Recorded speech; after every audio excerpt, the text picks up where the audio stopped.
Good morning हमारे सभी प्यारे बच्चों का एक बार फिर से हमारे YouTube चैनल में स्वागत है। हम लोग डिस्कस कर रहे थे वर्ग व वर्गमूल कक्षा 8 राजस्थान बोर्ड की है। कक्षा 8 गणित विषय की एक्सरसाइज वर्ग व वर्गमूल कौन सी प्रश्नावली है? 6वीं प्रश्नावली है। वर्ग और वर्गमूल आज हम सीख रहे हैं। वर्ग और वर्गमूल। अच्छा, हम वर्ग के किसी संख्या वर्ग ज्ञात करें तो कैसे ज्ञात करें? हम लोगों ने अच्छी तरह से सीखा है कि वर्ग का क्षेत्रफल ज्ञात करने का सूत्र क्या होता है? भुजा स्क्वायर होता है। वर्ग का क्षेत्रफल ज्ञात करने का सूत्र क्या होता है? भुजा स्क्वायर। अच्छा, जैसे किसी वर्ग की भुजा 1 सेंटीमीटर है, कोई वर्ग दे रखा है, उस वर्ग की भुजा अगर 1 सेंटीमीटर है तो उसका क्षेत्रफल कैसे निकाले? भुजा इंटू भुजा यानी भुजा स्क्वायर, भुजा इंटू भुजा लिखे या भुजा स्क्वायर लिखे। यानी तो इसका जो वर्ग का क्षेत्रफल आएगा, अगर 1 सेंटीमीटर भुजा वाले वर्ग का आपको क्षेत्रफल ज्ञात करना है तो क्या आएगा? भुजा इंटू भुजा यानी 1 इंटू 1 बराबर क्या आया? 1।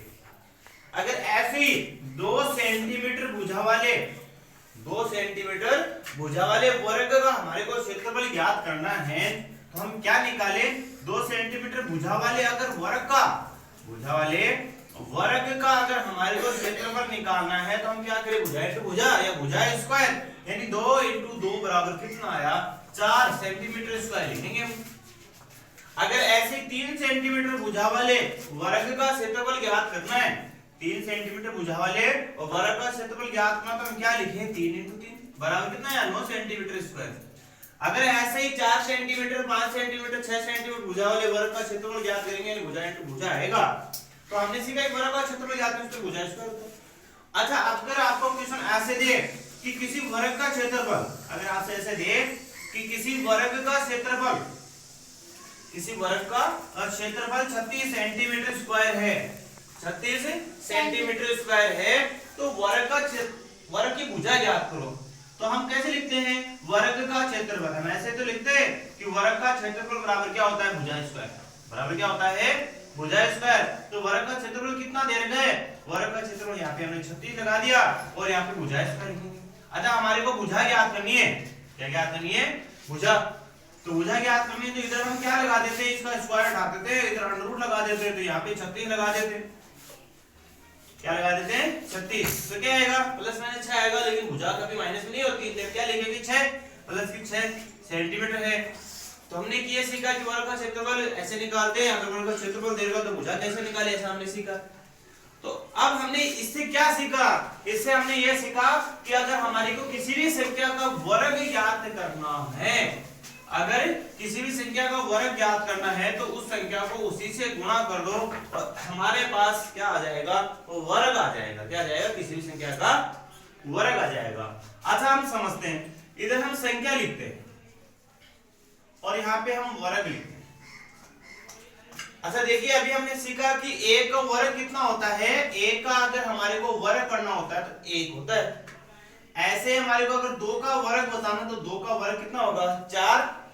3 का वर्ग कितना होगा? 9 और 4 का वर्ग कितना होगा? 16। तो 5 का वर्ग कितना होगा? 25 और 6 का वर्ग कितना होगा? 36 और 7 का वर्ग कितना होगा? 49।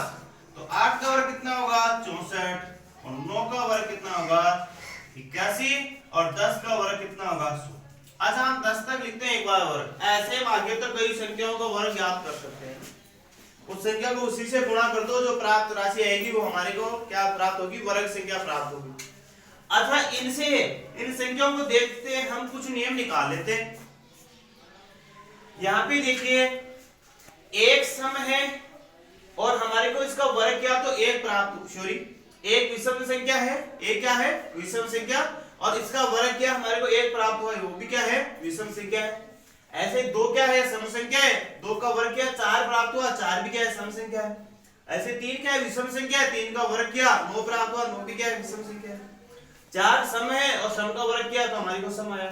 तो इसका मतलब हम क्या कह सकते हैं? हम ये कह सकते हैं सम संख्या का वर्ग सम आएगा और विषम संख्या का वर्ग क्या आएगा? विषम। इनसे हम ये सीख सकते हैं ना भाई, विषम संख्या का वर्ग विषम आएगा, सम संख्या का वर्ग सम आएगा। एक नियम हमने सीखा कि सम संख्या का वर्ग सम आएगा और विषम संख्या का वर्ग क्या आएगा, विषम आएगा। अच्छा एक बात हमने सीखी। अच्छा इस 1 से 10 तक हमने वर्ग कैसे, हम और क्या सीखते हैं। अच्छा और देखिए यहाँ पे जो हमने वर्ग किया उसमें देखिए इकाई के अंक पे देखिए कहीं पे 2 आ रहा है क्या, नजर नहीं आ रहा। कहीं पे 3 आ रहा है क्या, नहीं 3 भी नहीं आ रहा। कहीं 4 आ रहा है, 4 आ रहा है, 5 भी आ रहा है, 6 भी आ रहा है। अच्छा 7 आ रहा है, नहीं 7 नहीं आ रहा। कहीं पे इकाई का 8 आ रहा है, आ रहा है, नहीं आ रहा। 9 आ रहा है, आ रहा है। सही है। तो अगर किसी भी संख्या के वर्ग संख्या हमारे पास कोई दे रखी है, अगर उसमें इकाई का अंक 2 3 7 8 है तो क्या वो वर्ग संख्या होगी, नहीं वो वर्ग संख्या नहीं होगी।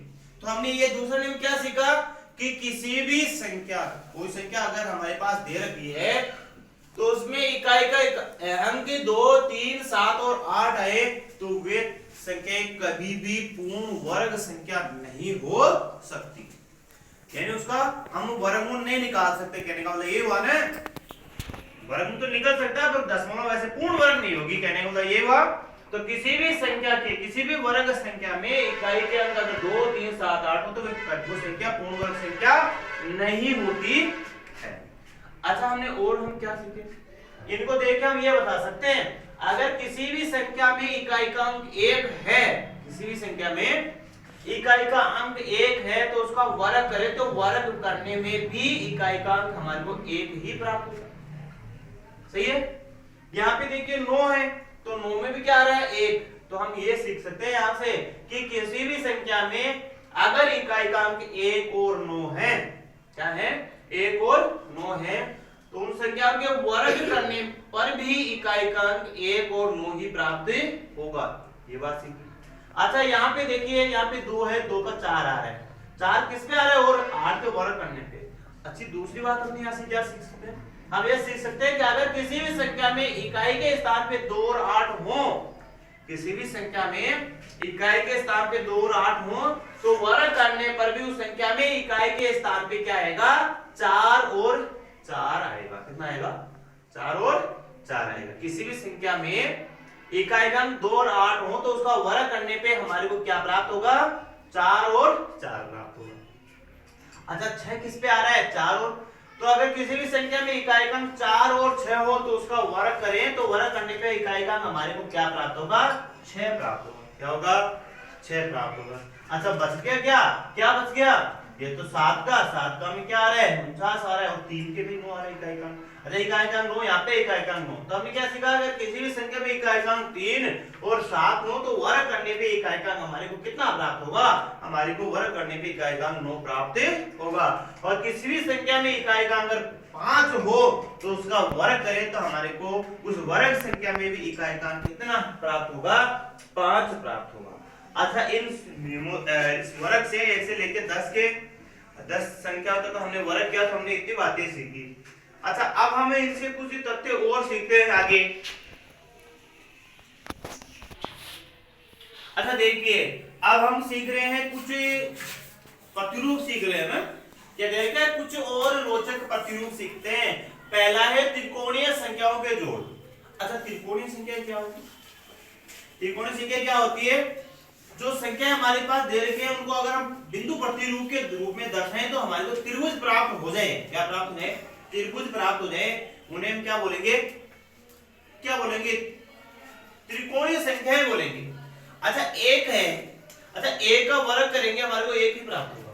क्या प्राप्त होगा, अच्छा हमने हमारे पास जैसे ये दे रखा है, हमारे पास क्या दे रखा है 3, कोई भी संख्या 3 दे रखी है। अच्छा एक दे रखा है, अच्छा एक को बिंदु प्रतिरूप में जैसे हमने ऐसे दर्शा दिया, ठीक है। अब हमारे पास जैसे क्या दे रखा है 3 दे रखा है, क्या दे रखा है 3। अच्छा मैंने एक तो यहाँ पे बना दिया और 2 स्टार मैंने यहाँ पे बना दिए। अच्छा देखिए क्या इनसे त्रिभुज बन सकता है, ये हमने 3 लेकर, क्या इनसे त्रिभुज बन सकता है, हाँ इनसे त्रिभुज बन सकता है, ये बन सकता है त्रिभुज। तो त्रिकोणीय संख्या कौन सी होती है, जिन संख्याओं को अगर हम बिंदु प्रतिरूप के रूप में दर्शाएं तो हमारे को अगर त्रिभुज प्राप्त हो जाए तो त्रिकोणीय संख्या कहलाएगी। अच्छा इस त्रिकोणीय संख्या इस त्रिभुज वाली रूप में अगर हम व्यक्त करते हैं तो ऊपर हमारे हमेशा कितनी होती है एक ऊपर एक होना चाहिए, फिर 2 फिर 3 ऐसे बढ़ते हुए ऐसे होना चाहिए, तब हमारे को त्रिभुज तभी प्राप्त होगा। अच्छा देखिए, अच्छा जैसे मैंने एक यहाँ पे एक बिंदु यहाँ बना दी है ना, इसके बाद मैंने कितना बनाया, 2 बनाया, सही है। अब इसके बाद कितना बनना चाहिए, कितना बनना चाहिए, 3। क्या इनसे त्रिभुज बन रहा है, देखो देखिए इनसे त्रिभुज बन रहा है, हाँ इनसे त्रिभुज बन रहा है। कितना, 1 2 3 4 5 6, कितना हुआ 6।